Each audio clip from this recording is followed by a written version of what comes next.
Hi, I am so thrilled to inform you that I've been granted a multiple entry visa to Japan, and it's a 10-year multiple entry visa. I had my passport picked up yesterday. I picked it up at Friendship Tours in Oak Ridge in Tower 2. I am from Cebu, so I applied last week, July 9, and I picked it up.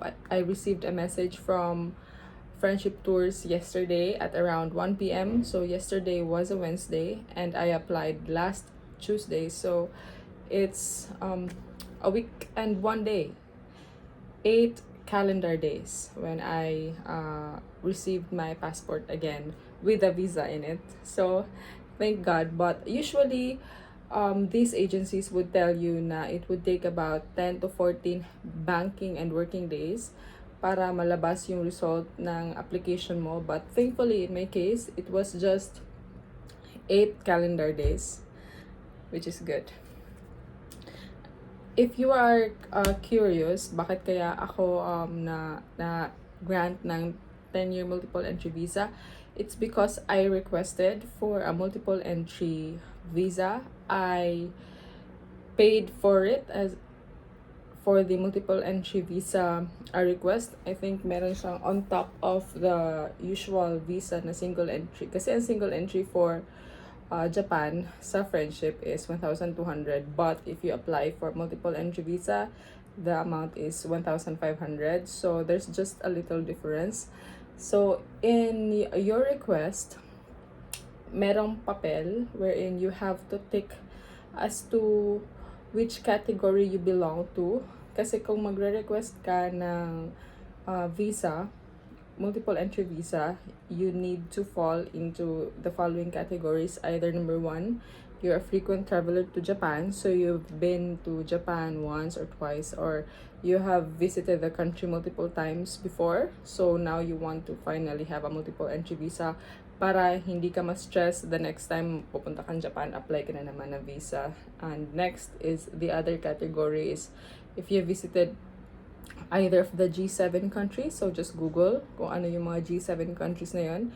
The next one is that if you are a professional, either you are a doctor, a lawyer, a full professor na university, an executive director of a government organization, etc. Meron doon. And then the last one would be if you are a child or a spouse of either of those people in the category I just mentioned. So I belong in the category dun sa mga intellectual figures.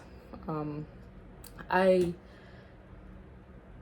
submitted my IBP lawyer ID to prove that I'm a lawyer. So that's why I think that I'm granted a 10-year multiple entry visa, and I'm so happy because this will be my first time to Japan.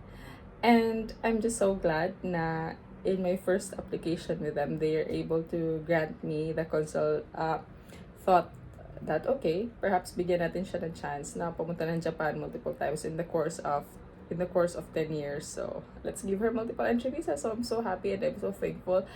So now I'm going to tell you as to what are the requirements that I submitted along with my application. So I listed them down here. If you've seen my video before about the Chinese visa application, ito yun din yung ginawa ko. Meron din akong bond paper, meron din akong papel na finalo as to kung ano ba yung mga sinubmit ko. So bear with me.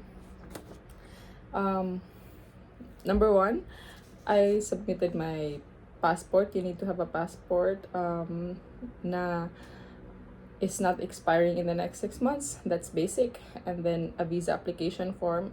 By the way, sa mga forms na isa-submit nyo sa Japan agency, kasi you need to go through an agency to apply for a visa. You cannot walk in.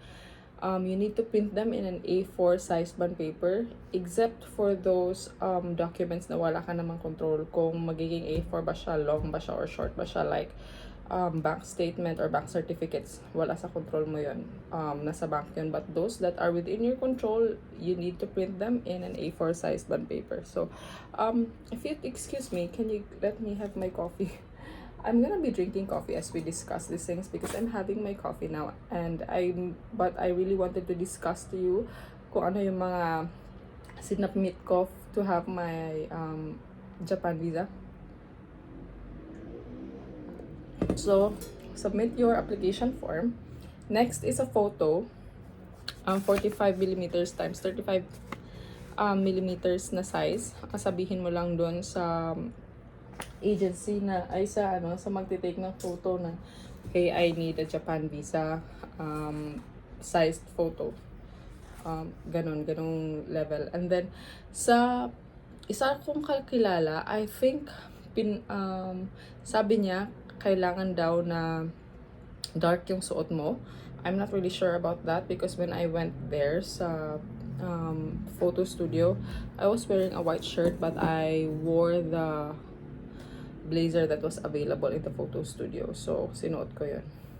Next off would be a PSA birth certificate which should have been issued within 1 year. So, ibig sabihin, hindi pwede na kung magsasubmit ka ng application mo, let's say July 18, 2024, hindi pwede na June 2023 mo pa nakuha yung birth certificate na yan. It should have been released within a year from the point na nag-apply ka. So, just remember that because I know this is gonna be a lengthy process. Kasi in my case, I had to line up dun sa PSA dito sa Cebu. And if you're from Cebu, you'd understand. Sobrang haba ng pila. But I know that there is an option na mag-order ka lang online sa PSA. But the cost would be twice as much.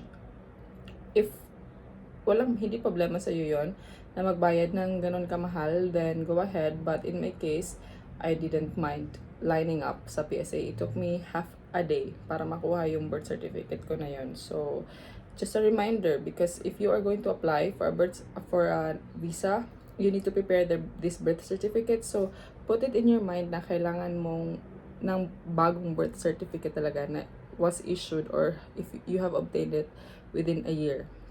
Next would be your daily schedule in Japan. Ask your agency kung ano yung template na meron sila because they will give you that. In my case, binigyan ako ng template ng friendship tours and I just had to make my own daily schedule in Japan. So, I will be in Japan for 8 days. So, day 1 hanggang day 8, nilagay ko kung ano yung mga gagawin ko. So, day 1, arrival. So, check-in ako sa hotel. Day 2, ito yung gagawin ko. Punta ako Shibuya. Kakain ako mga street food, etc. hanggang magpo-Fuji. Mount Fuji tour, mag-Tokyo Disney Sea, ganun. Just be detailed as much as possible.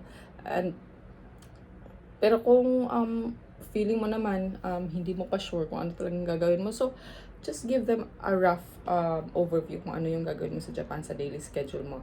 Next would be, and this is important, a bank certificate. Your bank certificate must show your ADB within the last 6 months.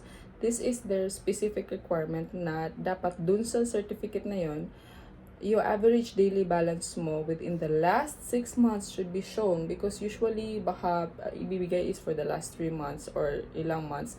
In my case, I had to specifically request my bank, which is RCBC. Sinabi ko doon sa officer na kadil ko, can you please indicate, maglagay ka ng isang column dyan na this is my ADB for the last 6 months. Kasi kung magre-request ka ng bank certificate, usually ang laman ng papel na yan, ng document na yan is your account number, date in which you've opened the bank account. So, nagmamatter din yun yung parang tenure ng account mo. Have you opened it a year ago, 2 years ago?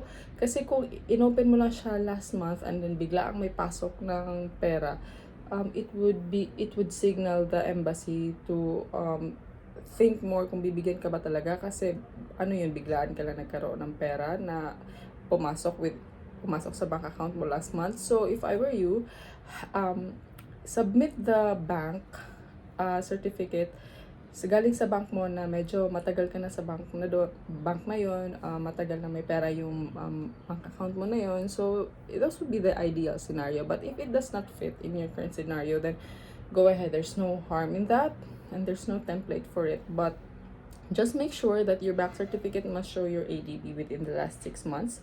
And then I also submitted a bank statement for the last 6 months. So I applied July. So simula nung January 2024 hanggang July, yun ang request ko na i-print nila. And then next would be your income tax return. Now, if wala kang income tax return kasi freelancer ka, or for some reason wala kang income tax, or baka naman kakatrabaho mo lang so wala pa kayong income tax, you just make a cover letter and explain in your cover letter as to why you don't and you are not able to present an ITR yet. So in my case, I submitted an ITR from my previous work kasi I have yet to file my ITR for this year as a self-employed professional, but I submitted the ITR that I had last year. So next, I submitted a cover letter to that effect, and then next would be my IBP lawyer ID. So likod, front and back, pinuit ko lang yun.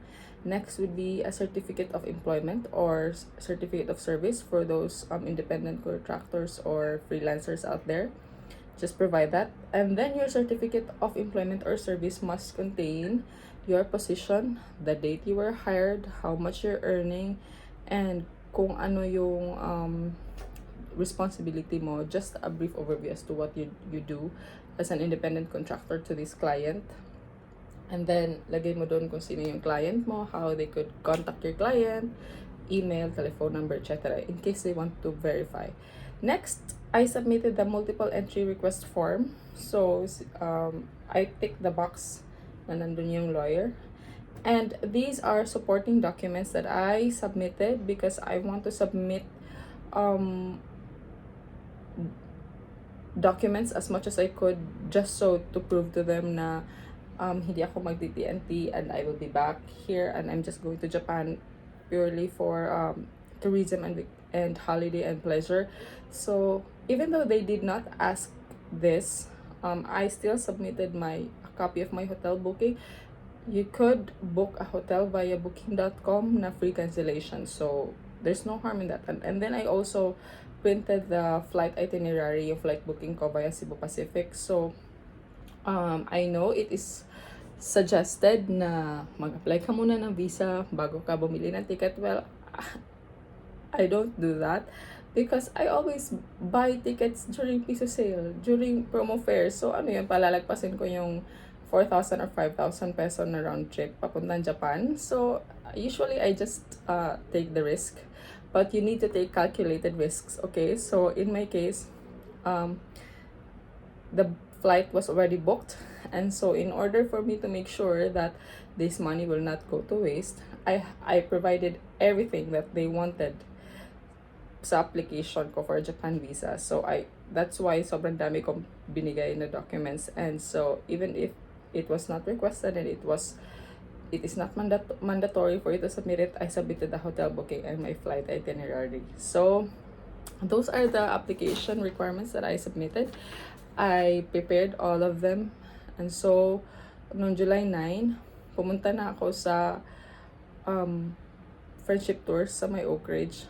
And then, merong mag-asikaso sa'yo doon. And then, doon, sinamit ko lahat. And then, I think it just took me less than 10 minutes yung transaction ko doon kasi I already have all the documents ready. And then, they gave me I paid for it. It's 1,500 pesos. And then they told me na they will just contact me via text if my passport is already available for pickup, and I will wait for at least 10 banking and working days. But lo and behold, thankfully, it arrived earlier than what was expected and what was set. So natanggap ko siya yesterday at the 8th calendar day. So if we consider banking or working days, so I submitted July 9, so 10, 11, 12. So hindi kasama ang 13 and 14, hindi kasama 15, 16, 17. So it's like 5 banking and working days. 5 banking and working days or 8 calendar days. Madali lang, di ba? So you can lodge or submit your applications as early as 3 months before your intended date of departure. So I hope that this video helps anyone who is from Cebu who wants to apply for a Japan visa, and I hope you enjoy your trip, and I hope you get granted with a multiple entry visa too, or if single entry ang gusto mo, then I hope you get that as well. Thank you. Bye bye.